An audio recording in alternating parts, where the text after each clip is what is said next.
तो नमस्कार दोस्तों, मैं हूं श्रवण कुमार और आप देख रहे हैं मेरा यूट्यूब चैनल संसार पीसीएस। दोस्तों, आज के हम लोग सेशन में ब्लड के बारे में देखेंगे कि ब्लड आखिर किस तरह से फ्लो करते हैं या कैसे होते हैं। उसके बाद रक्त का संगठन देखेंगे, प्लाज्मा, रुधिराणु। उसके बाद हम लोग प्लाज्मा को डिटेलिंग से जानेंगे, आरबीसी, डब्ल्यूबीसी, बिम्बाणु यानी प्लेटलेट्स के बारे में। रक्त थक्का कैसे जमता है इसके बारे में जानेंगे लोग। उसके बाद रक्त का संगठन जानेंगे लोग। तमाम सारे क्वेश्चन जितने भी हो सकता है उस वीडियो में हम लोग देखेंगे और अंत में प्रीवियस ईयर क्वेश्चन जो बनते हैं उसको भी इसमें हम लोग कवर करेंगे। तो चलिए बिना टाइम गवाए हम वीडियो को शुरू करते हैं। शुरुआत करते हैं। तो रक्त एक प्रकार का तरल संयोजी ऊतक होता है, लिक्विड कनेक्टिव टिश्यू होता है। टिश्यू वाले चैप्टर में हमने पढ़ा था ना कि जो ब्लड है ये एकमात्र लिक्विड कनेक्टिव टिश्यू होता है। हमारी हड्डियां जो हैं वो भी कनेक्टिव टिश्यू होती हैं, पर जो रक्त है ये लिक्विड कनेक्टिव टिश्यू होता है। और हमारे रक्त का नेचर कैसा होता है, तो इसकी प्रकृति दुर्बल क्षारीय होती है, यानी कि इसका नेचर अल्कलाइन होता है। पीएच वैल्यू कितनी होती है, तो हमारे रक्त का पीएच मान 7.4 होता है। कई बार एग्ज़ाम में पूछा गया है कि रक्त का पीएच मान कितना होता है, तो 7.4 होता है। तो पीएच स्केल क्या होता है, तो पीएच स्केल एक पैमाना होता है जिससे हम किसी भी पदार्थ की अम्लता या क्षारीयता यानी कि उसके एसिडिक नेचर और अल्कलाइन नेचर के बारे में पता कर सकते हैं। तो जिसकी भी हमें पीएच वैल्यू पता करनी है ना, तो अगर उसकी पीएच वैल्यू 7 से कम है तो उस पदार्थ का जो नेचर होगा वो अम्लीय होगा, एसिडिक होगा। अगर उसकी पीएच वैल्यू 7 है तो उसका नेचर उदासीन यानी कि न्यूट्रल होगा। पर अगर उसकी पीएच वैल्यू 7 से ज़्यादा आएगी तो उसका नेचर क्षारीय यानी कि अल्कलाइन होगा। जैसे हमारा जो रक्त है इसके पीएच वैल्यू कितनी है, 7.4 है, तो इसकी प्रकृति हल्की सी क्षारीय है। तो सामान्य व्यक्ति के शरीर में रक्त की मात्रा कितनी होती है, तो हमारे शरीर में हमारे शरीर के भार का 7% हमारा रक्त होता है। यानी कि जितना हमारा शरीर का भार है ना, उसका लगभग 7% हमारा रक्त होता है। और एक वयस्क व्यक्ति में, एक वयस्क मेल में कितना रक्त होता है, तो मेल में 5 से लेकर 6 लीटर रक्त होता है और फीमेल में, महिलाओं में 4 से लेकर 5 लीटर तक खून होता है। तो मेल में कितना खून होता है, 5 से 6 लीटर, और फीमेल में 4 से 5 लीटर खून होता है। और रक्त के अध्ययन को क्या कहते हैं, ब्लड की स्टडी को क्या कहते हैं, तो इसको हेमेटोलॉजी कहते हैं। एग्जाम में पूछा गया है कि रक्त के अध्ययन को क्या कहा जाता है, तो हेमेटोलॉजी कहा जाता है। तो रक्त दाब को मापने वाले यंत्र को क्या कहा जाता है, जिससे हमारा ब्लड प्रेशर मापा जाता है, उस यंत्र को क्या कहा जाता है, तो स्फैग्नोमैनोमीटर के द्वारा हमारा ब्लड प्रेशर मापा जाता है। और एक सामान्य व्यक्ति का ब्लड प्रेशर कितना होता है, तो 120 और 80 mm एक सामान्य व्यक्ति का ब्लड प्रेशर होना चाहिए। और ब्लड प्रेशर मापा किससे जाता है, तो स्फैग्नोमैनोमीटर से मापा जाता है। और एक वयस्क मानव में रक्त का निर्माण कहाँ पर होता है, तो जो हमारा ब्लड है ये कहाँ पर बनता है, तो ये हमारे अस्थि मज्जा में बनता है, बोन मैरो में बनता है। जो हमारी हड्डियां हैं ना, अगर हड्डियों को बीच में से काट दिया जाए तो उसके अंदर, जैसे आप देख रहे हैं, बोन मैरो होती है, तो उसी बोन मैरो में हमारा ब्लड बनता है। हड्डियों के अंदर जो बोन मैरो होती है, बोन मैरो में हमारे ब्लड का निर्माण होता है। और भ्रूण अवस्था में इसका निर्माण कहाँ पर होता है, तो भ्रूण अवस्था में ब्लड का निर्माण यकृत यानी कि लीवर में होता है। तो वयस्क मानव का ब्लड का निर्माण अस्थि मज्जा में होता है और भ्रूण अवस्था में ब्लड का निर्माण लीवर में होता है। तो आगे अब हम रक्त के संगठन के बारे में पढ़ लेते हैं, यानी कि कंपोजिशन ऑफ ब्लड, कि हमारा ब्लड किन किन चीज़ों से मिलकर बना है। तो हमारे ब्लड के मुख्य रूप से 2 घटक हैं। पहला है प्लाज्मा और दूसरा है रुधिराणु, जिसे रक्त कणिकाएँ भी कहते हैं। तो प्लाज्मा, हमारे ब्लड का 55% भाग प्लाज्मा होता है। तो हमारे रक्त का 55% भाग क्या होता है, प्लाज्मा होता है। तो प्लाज्मा लिक्विड फॉर्म में होता है और जो ये रुधिराणु है ना, ये अणु के फॉर्म में होते हैं, यानी कि ठोस अवस्था में होते हैं। लेकिन जो प्लाज्मा होता है ये लिक्विड अवस्था में होता है। तो हमारे रक्त का 55% भाग प्लाज्मा होता है और बाकी का 45% भाग रक्त कणिकाएं होती हैं। तो हमारे शरीर का जो 55% भाग प्लाज्मा होता है ये किन किन चीज़ों से मिलकर बना होता है, यानी कि प्लाज्मा में क्या क्या चीज़ें शामिल होती हैं। तो प्लाज्मा का 90% हिस्सा तो जल ही होता है। तो जो हमारा ब्लड है उसका 55% भाग प्लाज्मा है और जो ये प्लाज्मा है ना, ये 90% जल से बना है। तो प्लाज्मा का अधिकांश हिस्सा क्या है? जल। इसीलिए जो प्लाज्मा है ये लिक्विड फॉर्म में होता है, हल्का पीले रंग का होता है।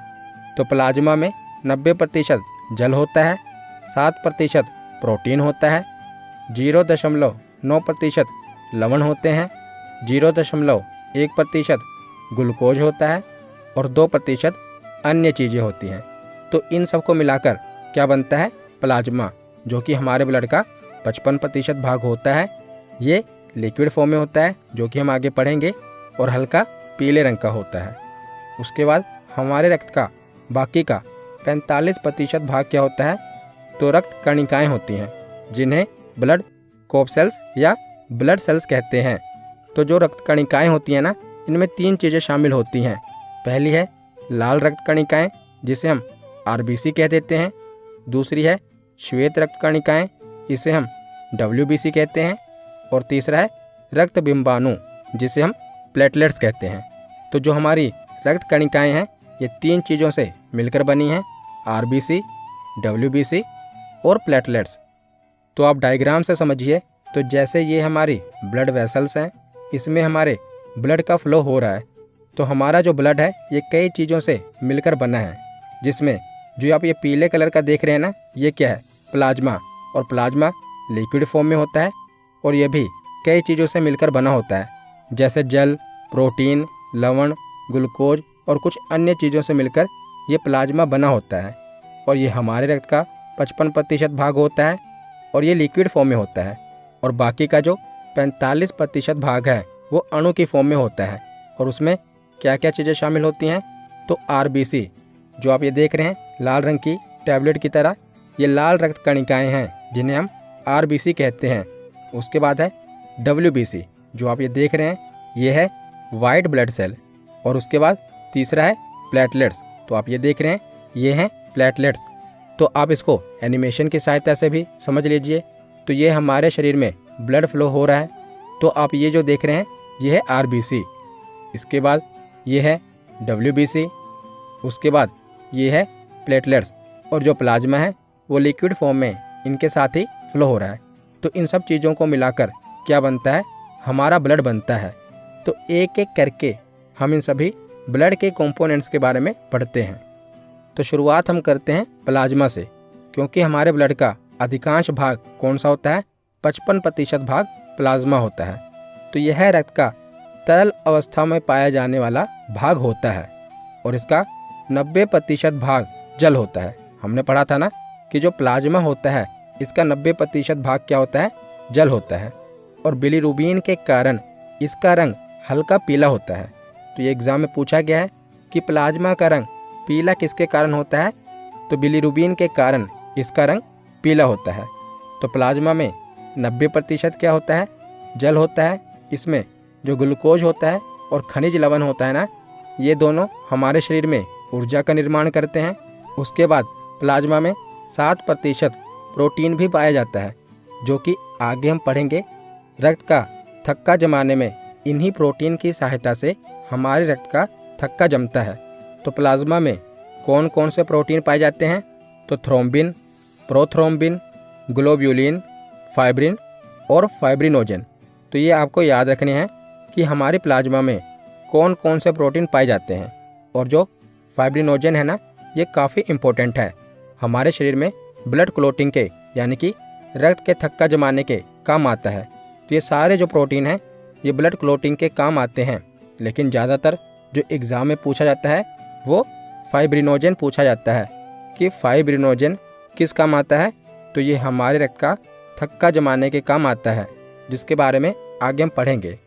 तो प्लाज्मा का कार्य क्या है? तो प्लाज्मा शरीर में प्रोटीन एवं अन्य पदार्थों को एक स्थान से दूसरे स्थान तक ले जाने का कार्य करता है और प्लाज्मा रक्त में पीएच मान को संतुलित करके रखता है और रक्त का थक्का जमाने में भी ये सहायक होता है, जैसा कि हमने देखा, क्योंकि इसमें जो प्रोटीन पाए जाते हैं वो रक्त का थक्का जमाने में सहायक होते हैं। और प्लाज्मा ग्लूकोज को बाकी अंगों तक पहुंचाता है, क्योंकि हमने पढ़ा ना कि प्लाज्मा में ग्लूकोज भी पाया जाता है, तो ग्लूकोज को बाकी अंगों तक पहुंचाता है। तो प्लाज्मा के बाद सीरम देख लेते हैं। ये भी एग्जाम में पूछा गया है कि सीरम क्या होता है। तो प्लाज्मा से रक्त का थक्का जमाने वाले जो कारक हैं, अर्थात जो हमने प्रोटीन पढ़े हैं ना, जिनकी सहायता से ब्लड की क्लोटिंग हो जाती है, रक्त का थक्का जम जाता है, अगर उन प्रोटीन को इसमें से निकाल दिया जाए तो जो बाकी का बचेगा वो सीरम कहलाता है। तो हमारा रक्त कैसे जमता है वो मैं आपको वीडियो के आखिर में बताऊंगा। पूरा प्रोसेस समझाऊंगा कि आखिर हमारा ब्लड कैसे जम जाता है। जब हमारे शरीर से खून निकलता है तो कुछ मिनटों बाद वो कैसे जम जाता है। तो इन्हीं प्रोटीन के कारण, जो हमने पढ़े थे ना प्लाज्मा के अंदर हैं, इन्हीं प्रोटीन के कारण हमारा ब्लड जम जाता है।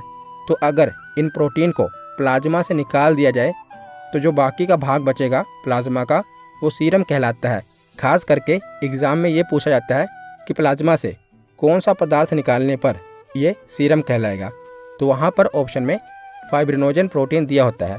तो आपको याद रखना है कि प्लाज्मा से अगर फाइब्रिनोजन प्रोटीन को हटा दिया जाए तो जो बाकी का भाग बचेगा वो क्या कहलाएगा?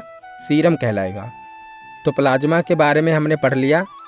इसके आगे के वीडियो हम नेक्स्ट पार्ट में देखेंगे। तब तक ले आप वीडियो को लाइक करें, चैनल पे नई हैं तो संसार पीसीएस को सब्सक्राइब करें। तब तक ले मिलेंगे नेक्स्ट वीडियो में। जय हिंद।